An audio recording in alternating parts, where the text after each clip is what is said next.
And we are back. Welcome back to All That Erica. I'm Erica, and I am still all that. Yes, girl. But no, anyway, welcome back to All That Erica. Just want to thank you all for continuing to check back in on your girl. You know, check in to see if I am reading these books. Check in on me to see if I'm holding myself accountable to these TBRs that I'm putting together, that these wrap-ups, you know, these books that I'm anticipating. You know, I appreciate you all being virtual accountability partners, right? Right. So today's video, we are going to talk about a few of the books that recently come through my holds that have recently come through from my local library. One of my reading goals this year was to check out more books from my local library instead of purchasing those books and then really not enjoying them. So almost like a try before you buy type of challenge, but I'm failing because I did pre-order, I think like 40 books, and a lot of the books were from new authors. So I'm not even sure if I like their writing or anything. So in a chance to, you know, kind of right my wrongs with all of these pre-orders, I am checking out more books from the library, and that means putting a lot of books on hold, a lot of like people's anticipated books. So these holds tend to come through at various times. Sometimes I'll get like 6, and then at other times I'll get 1 or 2. So I do currently have a currently checked out shelf with library books, and I will try to get some footage of that shelf and how many books that I currently have, in addition to these new ones that I'm adding to that. And I tend to prioritize those reads because I don't want to continuously renew my holds and withhold them from others who getting the chance to read these books. And B, like, I just have to get them off my shelves because I place so many holds that more and more are coming, maybe like on a bi-weekly basis. So I definitely need to read these to get them back to then go get more books. But at the end of this, I think what I'm going to do is on a quarterly basis of the books that I gave a 4 or 5. Yeah, books that I gave 4 or 5 stars are the ones that I will probably go out and buy to place on my shelves. So it has to be a book that I really enjoyed. And also maybe if it's something in a series that I've already enjoyed, it's book 2 in a series, or a duology or a trilogy, I think I will purchase them.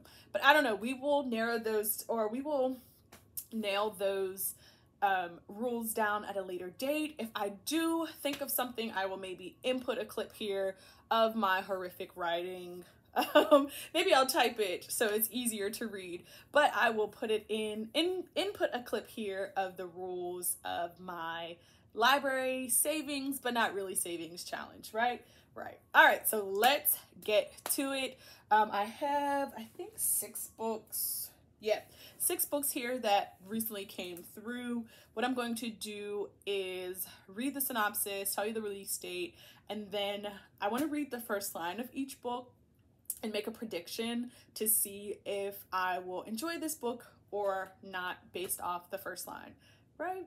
On my booktube newbie tag that I love a challenge. So I want to challenge myself to see if these books will be something that I enjoy, or if I'm able to predict that they are things that I won't enjoy. As usual, I have things on my phone, or I have notes on my phone, so apologies for me looking down. If you're one of those people who don't, or who like want people to give you eye contact, I apologize because that will not be me in this video.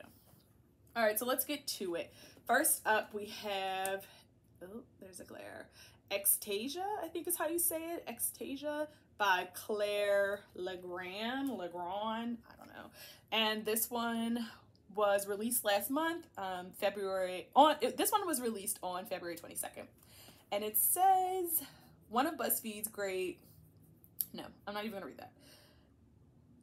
And the synopsis of this one says, from New York Times bestselling author Claire Legrand comes a new bone-chilling YA horror novel about a girl who joins a coven to root out a vicious evil that's stalking her village. Perfect for fans of The Handmaid's Tale and The Grace Year. Her name is unimportant. All you must know is that today she will become one of the 4 saints of Haven. The elders will mark her and place the red hood on her head. With her sisters, she will stand against the evil power that lives beneath the black the Black Mountain, an evil witch has already killed 9 of her village's men. She will tell no one of the white-eyed beasts that follow her or the faceless gray women tall as houses. There's more, but I'm trying to keep this video short. So let's read what the first line says. It says, "My name is unimportant." Well, that is the first line of Extasia. So let's see, what would my prediction of this be? I do like books about witches and covens. I don't think I've really, or no, I think I've read a few YA horrors, and I've never read anything by our girl Claire. So I'm going to say this one I will enjoy. Yep. Based off the synopsis, I will say I will enjoy this one, and I will probably give this 3.5 stars. That is my guess. We will see if that rings true or holds true. All right, next up we have another February release, and it is, this cover is gorgeous. It's League of Liars by Astrid Schultz, I believe is the last name. Yeah, Astrid Schultz. And the synopsis says, in this fantasy thriller, 14's charged with murder and the illegal use of magic band together to devise the ultimate jailbreak. Ever since his mother was killed, 17-year-old Kater Braddock has had one goal: to see illegal users of magic brought to justice. People who carelessly use extra-dimensional magic for their own self-interest without a care to the damage it does to society or those around them deserve to be punished as far as Kater is concerned.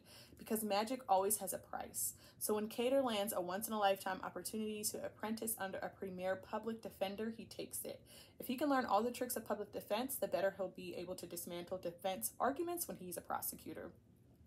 Then he'll finally be able to make sure justice is served. But when he meets the 3 criminals he's supposed to defend, it no longer seems so black and white. They're teenagers like him. They're teenagers like him, and their stories are complicated like his. Vardeen, the prison where Kater's new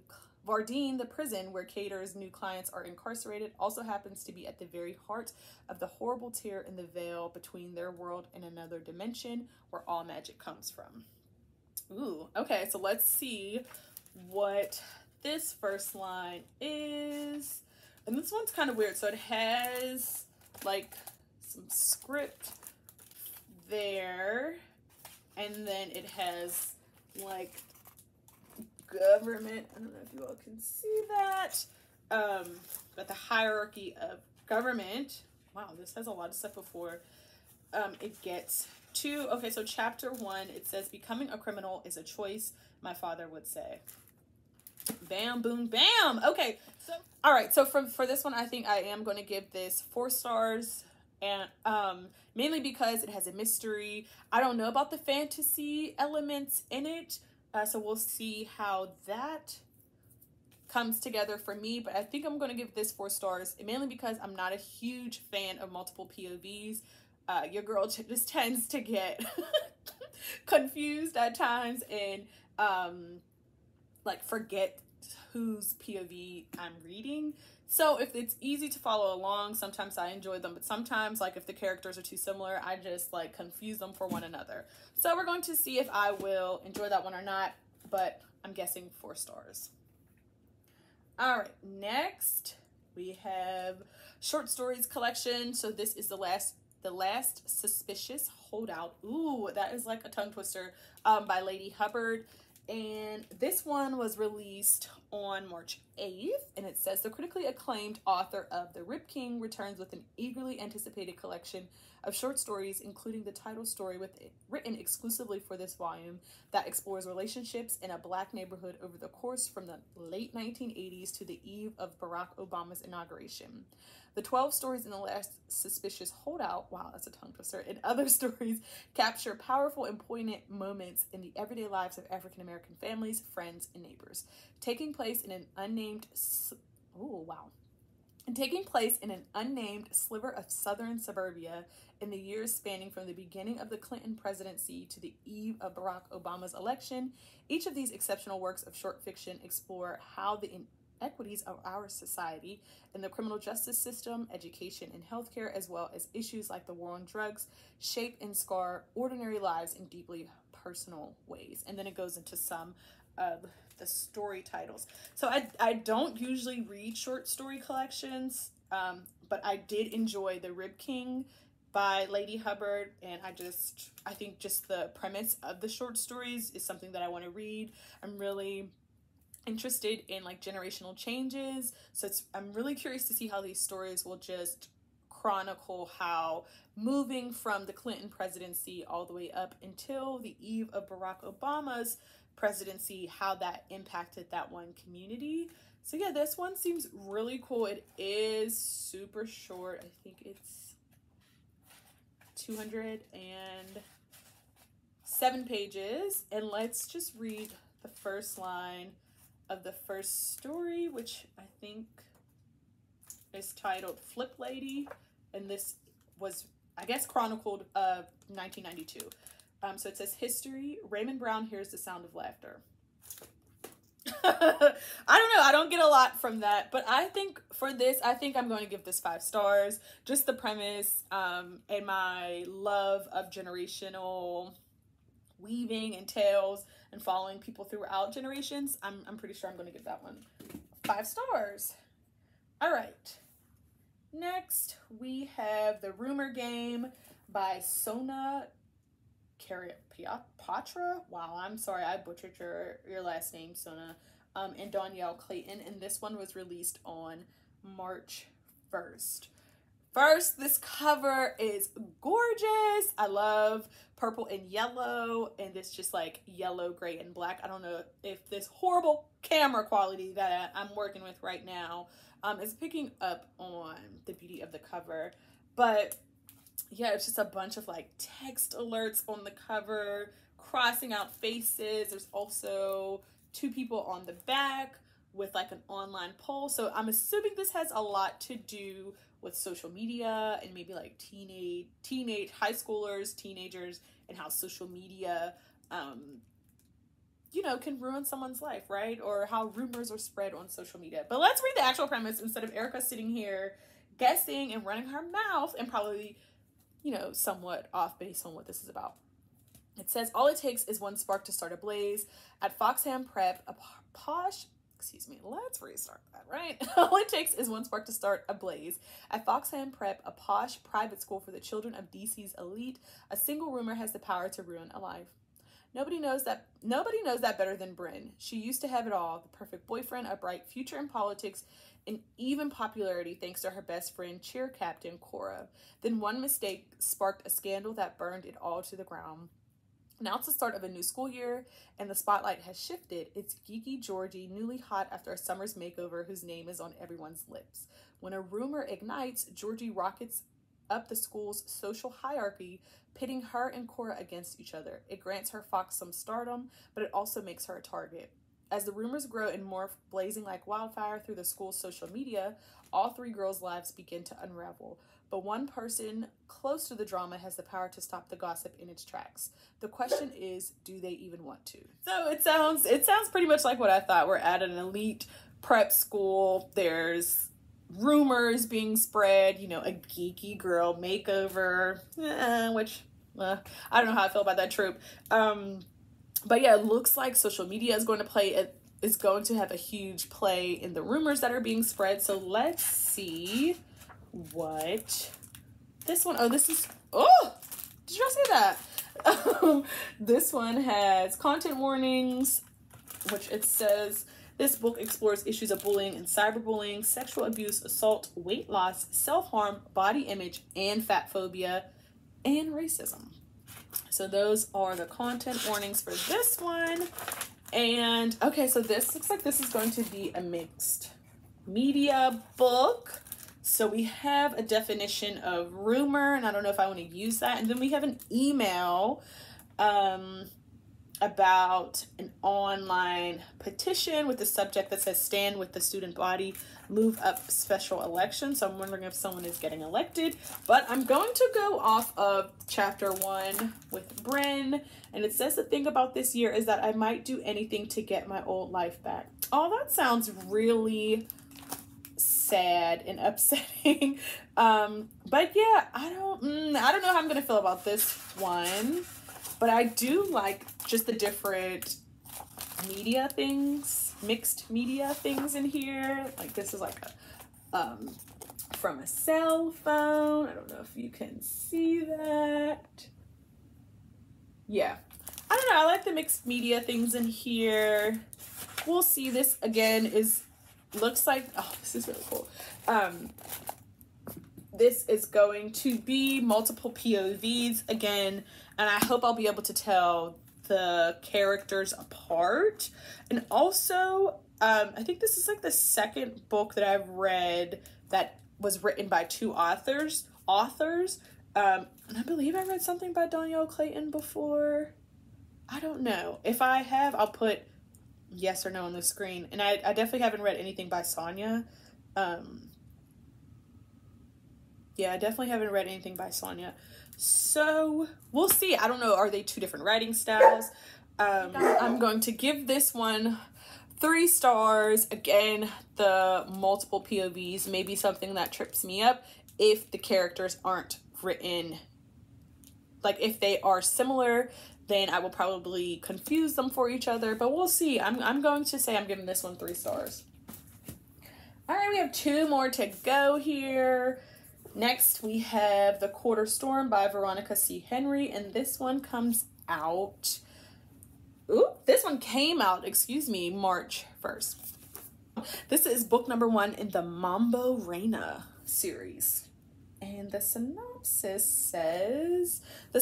for this one says, a practitioner of voodoo must test the boundaries of her powers to solve a ritual murder in New Orleans and protect everything she holds sacred. Haitian-American voodoo priestess Mambo Rainey Dumont. Let me read that again. Haitian-American voodoo priestess Mambo Rainey Dumont. Haitian-American. Let me just start over, girl. The synopsis for this one says, a practitioner of voodoo must test the boundaries of her powers to solve a ritual murder in New Orleans and protect everything she holds sacred. Haitian-American voodoo priestess Mambo Rainey Dumont runs a healing practice from her New Orleans home. Gifted with water magic since she was a child, Reina is devoted to the benevolent traditions of her ancestors. After a ritual slaying in the French Quarter, police arrest a fellow voodoo saint? I don't know. You know, see, me and French, we don't get along, girl. I didn't study French in high school. Detective Roman Frost, Reina's ex-boyfriend, a fierce non-believer, is eager to tie the crime and half a dozen others to the voodoo practitioners of New Orleans. Reina resolves to find the real killer and defend the voodoo practice and customs, but the motives behind the murder are deeper and darker than she imagines. As Reina delves into the city's shadows, she untangles more than just the truth behind a devious crime. It's a conspiracy. As a killer wields dangerous magic to thwart Reina's investigation, she must tap into the strength of her own power and faith to solve a mystery that threatens to destroy her entire way of life. Wow, girl, that sounds amazing. Like, again, anything with voodoo, give it to me, right? But I did read something else by Veronica Henry earlier this year, Bacchanal, and didn't like it. Veronica, girl, I'm sorry. Veronica, sis, I'm sorry. I did not like Bacchanal. I wanted to give your writing another chance, so I placed a hold for The Quarter Storm. So I'm going to see how, or if I enjoy this one. So let's read what the first line says. The mind could conjure all kinds of fanciful scenarios to assuage the guilt of a poor choice of last words. Yeah, I don't know. I don't know about that one. I think I am not going to enjoy this one. I think it has all the things that I like in a book, you know, voodoo, probably history of voodoo. There's a mystery. So it has all of the elements that I would like in a book, but I don't know, just that bad taste or bad first date that I had with Veronica in their book Bacchanal just doesn't give me hope going into this book. So I think I'm going to give this 2 stars and will probably have issues with the way, oh, my little receipt's coming out, the way the story is told, but we shall see. I hope Veronica proves me wrong. And finally, I have another mystery. This one is Under Lock and Skeleton Key by Gigi Pandian. And this one actually just came out this week on the 15th. And this is book number 1 in a secret staircase mystery. And the synopsis says, and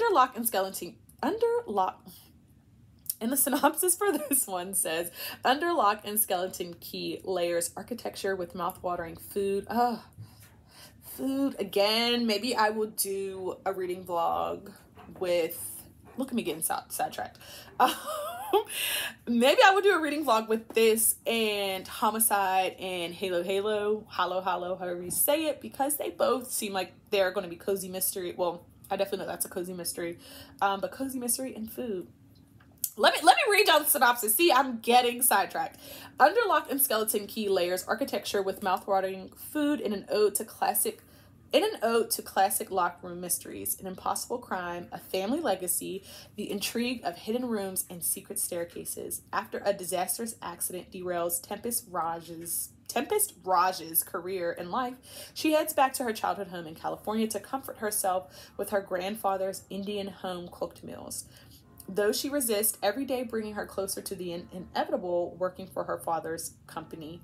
Secret Staircase Construction specializes in bringing the magic of childhood to all by transforming clients' homes with sliding bookcases, wow, intricate locks, backyard treehouses, and hidden reading nooks.